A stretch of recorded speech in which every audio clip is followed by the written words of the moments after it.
Allah yang Maha Kuasa.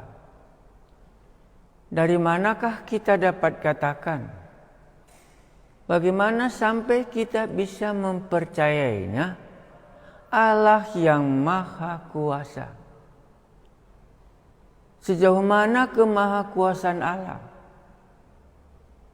Bagaimana kita bisa mengatakan inilah Allah yang Allah Maha Kuasa?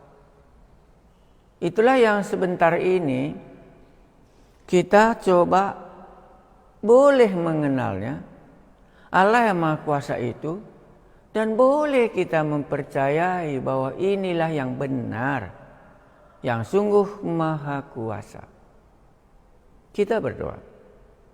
Kami merindukan dapat mengenal Allah yang Maha Kuasa, Tuhan Allah yang Maha Kuasa, tapi kami belum pernah berjumpa. Kalau kami belum pernah berjumpa, maka kami tidak akan dapat. Bagian inilah yang sedang kami mau sama-sama, supaya Tuhan Allah yang Maha Kuasa dalam ketidakterbatasannya menyatakan diri, sehingga kami dapat mengakuinya. Inilah Tuhan Allah Maha Kuasa yang aku maksudkan itu. Kuduskan kami dalam waktu yang Tuhan izinkan kami mendengar nama-Mu. Di dalam Yesus Kristus Tuhan kami berdoa. Amin. Mari kita melihat Tuhan Allah yang Maha Kuasa itu. Saya ambil dari Markus pasal 4. Ayat 35. Markus pasal 4 ayat 35 sampai 41. Judulnya dibuat si penulis, angin ribut diredakan. Jadi langsung pikiran kita yang dimaksudkannya Allah yang Maha Kuasa, Dia lebih tinggi daripada angin ribut. Dia lebih berkuasa daripada angin ribut. Maka boleh kita katakan Tuhan Allah yang Maha Kuasa yang kita maksudkan ini, Dia lebih berkuasa daripada angin ribut yang mau membinasakan manusia. Jadi Tuhan Allah yang Maha Kuasa itu menolong. Karena Dia lebih berkuasa daripada angin ribut, maka Dia dapat mengalahkan angin ribut itu. Angin ribut diredakan. Pada hari itu, waktu hari sudah petang, Yesus berkata kepada mereka, "Marilah kita bertolak ke seberang." Mereka meninggalkan orang banyak itu, lalu bertolak dan membawa Yesus beserta dengan mereka dalam perahu di mana Yesus telah duduk, dan perahu-perahu lain juga menyertainya. Lalu mengamuklah taupan yang sangat dahsyat, dan ombak menerbu masuk ke dalam perahu, sehingga perahu itu mulai penuh dengan air. Pada waktu itu Yesus sedang tidur di buritan di sebuah tilam. Maka murid-muridnya membangunkan Dia dan berkata kepadanya, "Guru, Engkau tidak peduli kalau kita binasa." Karena ada satu kuasa muncul di tengah-tengah perjalanan itu. Kuasa itu namanya angin ribut menggoncang danau. Kuasa untuk menenggelamkan kapal itu. 39. Ia pun bangun, menghardi angin itu, dan berkata kepada danau itu, "Diam, tenanglah." Lalu angin itu reda, dan danau itu menjadi teduh sekali. Siapakah yang lebih besar? Angin topankah atau Yesus? Lalu ia berkata kepada mereka, "Mengapa kamu begitu takut? Mengapa kamu tidak percaya?" Apakah maksud kalimat ini? Apakah Yesus sudah mengharapkan bahwa murid-muridnya tahu bahwa dialah Tuhan Allah yang Maha Kuasa? Apakah Tuhan Yesus sudah mengharapkan bahwa murid-murid itu tahu bahwa Dia Tuhan Allah yang Maha Kuasa? Lalu ia berkata kepada mereka, "Mengapa kamu begitu takut? Mengapa kamu tidak percaya bahwa yang ada di dalam kapal ini adalah yang lebih berkuasa daripada angin topan itu?" Bagi murid-murid, angin topan memang lebih berkuasa daripada murid-murid. Itulah membuat dia takut. Kalau yang lebih besar, kuasa yang lebih membahayakan murid-murid, takutlah dia karena kalah dibuatnya murid-murid ini. Tetapi Tuhan Allah yang Maha Kuasa itu tidak perlu takut. Mengapa kamu begitu takut? Mengapa kamu tidak percaya? Mereka menjadi sangat takut. Takut dan takut dan takut. Menurut Anda kenapa takut dan takut dan takut? Pasti jawabnya, karena aku lebih kecil dan dia dapat mengalahkan aku. Takut akan cancer, takut akan tenggelam karena tidak pintar berenang, takut karena kita tidak maha kuasa, karena kita dikalahkan orang yang lebih berkuasa sehingga kita bisa takut. Mereka menjadi sangat takut. Dan berkata seorang kepada yang lain, "Siapakah gerangan orang ini? Sehingga angin dan danau pun taat kepadanya." Kenapa murid-murid bertanya, "Siapakah gerangan orang ini?" Orang ini yang mana? Orang yang ada di dalam perahu ini namanya Yesus. Siapakah gerangan orang ini sehingga angin dan danau pun taat kepadanya? Jadi murid-murid dengan pengakuan itu sudah mengungkapkan bahwa murid-murid dengan Tuhan Yesus tidaklah sama. Siapakah gerangan orang ini sehingga angin dan danau pun taat kepadanya? Karena murid-murid tidak bisa membuat angin dan danau menjadi tenang dan tidak mendengarkan apa yang dikatakan oleh murid-murid. Tapi Yesus, waktu dia berkata kepada danau itu, "Diam, tenang." Lalu angin itu reda dan danau itu menjadi teduh. Siapakah gerangan orang ini sehingga angin dan danau pun taat kepadanya? Pasti langsung kita katakan, inilah orangnya yang menciptakan langit dan bumi. Inilah orangnya yang menciptakan cakrawala. Inilah orangnya yang menciptakan air. Yang kemarin kita tahu dia menciptakan air menjadi air anggur. Kalah dibuatnya. Air itu bisa dibuatnya menjadi air anggur. Itu yang pertama kita dengar. Dia menyatakan kemuliaannya dan murid-muridnya percaya. Ini juga sama. Air yang sudah digoncang oleh angin topan bisa juga dibuatnya menjadi tenang.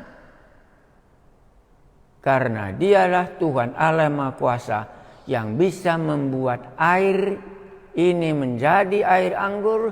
Dan sekarang air yang digoncang oleh angin topan.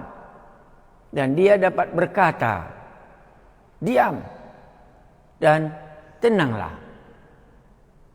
Sebagai lelucon, sering juga kita mungkin katakan, adakah kupingnya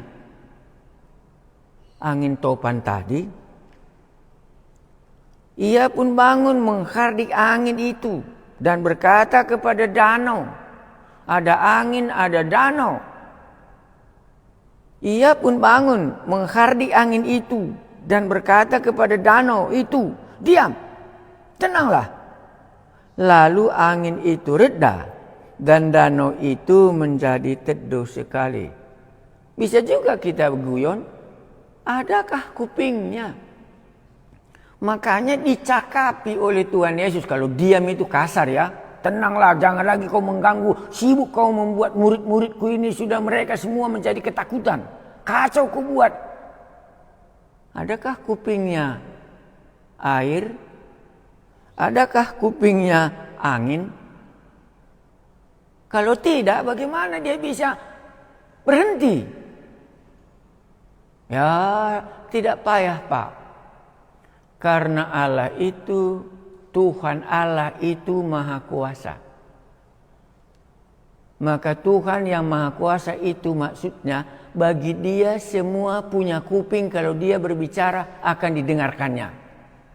Itulah yang kita maksudkan Tuhan Allah Maha Kuasa, baik angin topan maupun danau, semuanya ada kupingnya sama dia, karena dialah yang menciptakannya.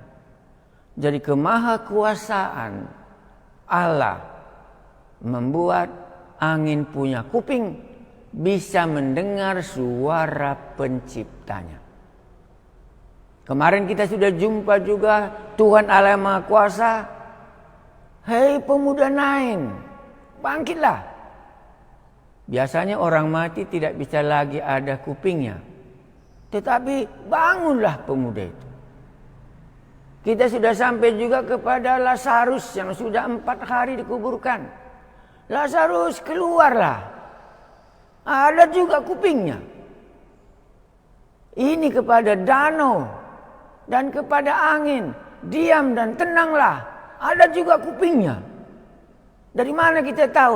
Karena mereka bereaksi. Mereka mentaatinya. Diam, tenanglah. Lalu angin itu reda dan danau itu menjadi teduh sekali.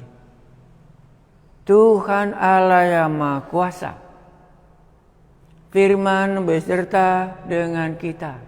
Pada mulanya dia bersama-sama dengan Allah. Firman itu telah menjelma menjadi manusia dan kami telah melihat kemuliaannya. Inilah dia Tuhan Allah yang Maha Kuasa itu. Angin topan dan danau pun punya kuping di hadapannya, dan mereka mentaatinya. Itulah membuat mereka berkata, siapakah orang ini? Karena mereka ini tidak tahu bahwa yang ada di dalam kapal itu bukan sama dengan mereka. Oh, jadi kalau begitu kesan kami, kenapa Yesus mengajak mereka satu kapal berjalan, supaya di dalam perjalanan kapal itu dia bisa menyatakan dirinya. Dia bisa memperkenalkan dialah Tuhan Allah yang Maha Kuasa.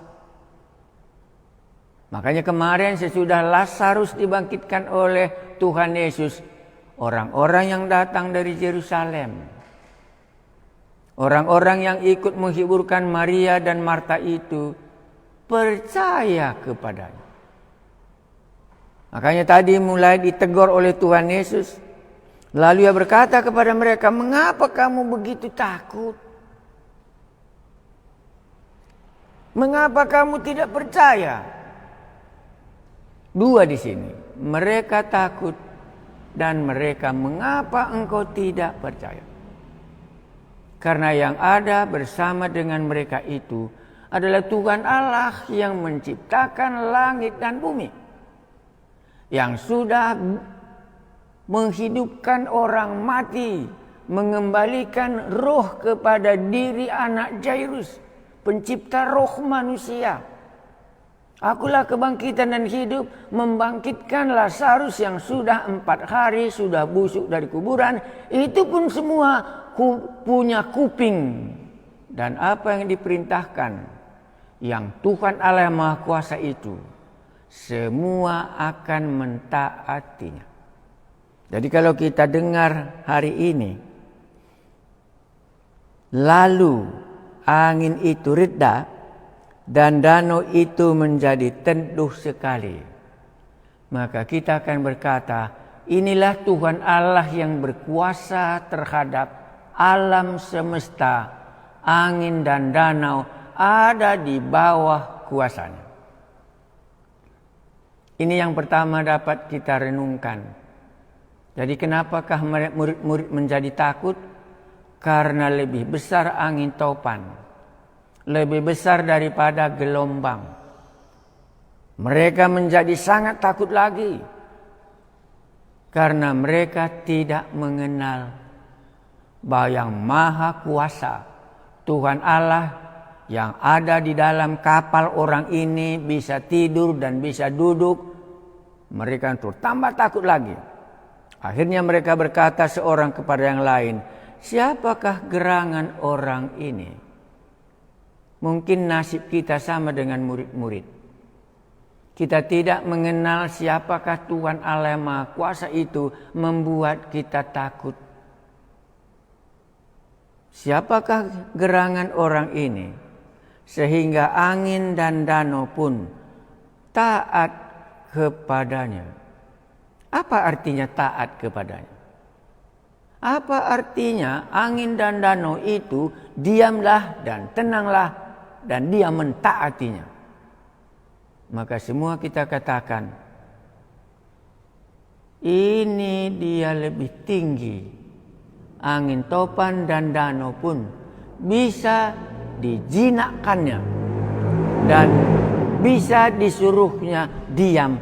Dan mereka mentaatinya karena dia lebih besar daripada angin dan topan itu. Makanya kalau anak-anak main api, main lilin, karena anak-anak sering mau membuat percobaan, ya. Baru diambilnya kertas, dia masukkannya kertas ini kepada lilin yang sedang menyala ini. Anak-anak ini menjadi heran. Kenapa dia heran? Kok bisa dimakan api lilin ini, kertas ini? Karena dia sedang belajar yang manakah lebih besar, kertas daripada lilin api tadi. Akhirnya dia sadar, oh lilin ini bisa membakar kertas. Karena api ini lebih besar daripada kertas ini. Murid-murid, saudara dan saya sebagai murid-murid Tuhan Yesus, kita sedang belajar. Belajar yang mana? Kita sering mengatakan Tuhan Allah yang Maha Kuasa. Tapi kita tidak tahu. Makanya anak-anak yang kecil tadi, akhirnya dalam semua pengalamannya hidup, dapat dia berkata, kertas kalah dibuat api lilinku ini, walaupun kecil, dibakarnya kertas itu. Maka murid-murid sedang belajar. Saudara dan saya sedang belajar. Jadi murid-murid ini, pantaslah mereka takut. Pantaslah mereka menghadapi maut yang besar ini. Dan Tuhan Yesus katakan, mengapa kamu tidak percaya? Bolehkah kita hari ini, semua dalam pelajaran kita ini, aku sedang mengenal Tuhan yang Maha Kuasa itu ada di tengah-tengah kami. Untuk itulah firman menjelma menjadi manusia, supaya ada dia di tengah-tengah kita, dan akhirnya aku mengenal. Inilah Tuhan Allah yang Maha Kuasa yang memberikan napasku hidup. Inilah Tuhan Allahku yang menciptakan langit dan bumi. Memang betul Tuhan Allah yang Maha Kuasa bisa melindungi. Sering juga khotbah ini sangat menghibur. Sering juga khotbah yang ini sangat menghibur. Menghibur apa? Kalau ada kesulitan, bangunkanlah Yesus yang ada di dalam kapalmu, karena Dia bisa menolong dari bahaya yang sedang mengancam. Betul. Cerita ini cerita Yesus menolong murid-muridnya kalau ada dalam keadaan bahaya. Cerita ini sangat betul bahwa tidak ada pertolongan murid-murid dari siapapun. Dari pengalamannya di laut pun tidak bisa lagi menolong dia. Tidak ada satu pun bisa lagi menolong hidup kita. Kecuali firman yang menjelma menjadi manusia. Itulah namanya Yesus yang ada di kapal ini. Bangunkanlah dia. Berdoalah kepadanya. Supaya Anda bisa ditolongnya dari dalam ketakutan. Pergumulan gelombang yang sedang menghantam badai yang besar dalam kehidupan keluarga. Di dalam kita secara pribadi, masalah yang besar. Dan Tuhan Yesus bisa berkata, diam dan tenanglah, karena Dia lebih berkuasa daripada masalah yang murid-murid sedang alami. Boleh? Boleh kita melihat. Dan ini memang benar terjadi. Tetapi di atasnya, kalaulah murid-murid telah melihat, maka Yesus mengharapkan supaya mereka percaya bahwa inilah Tuhan Allah Maha Kuasa yang senantiasa bisa menolong mereka dalam hidup mereka yang berbahaya. Maka murid-murid sampailah keputusan, siapakah gerangan orang ini? Sehingga angin dan danau pun taat kepadanya.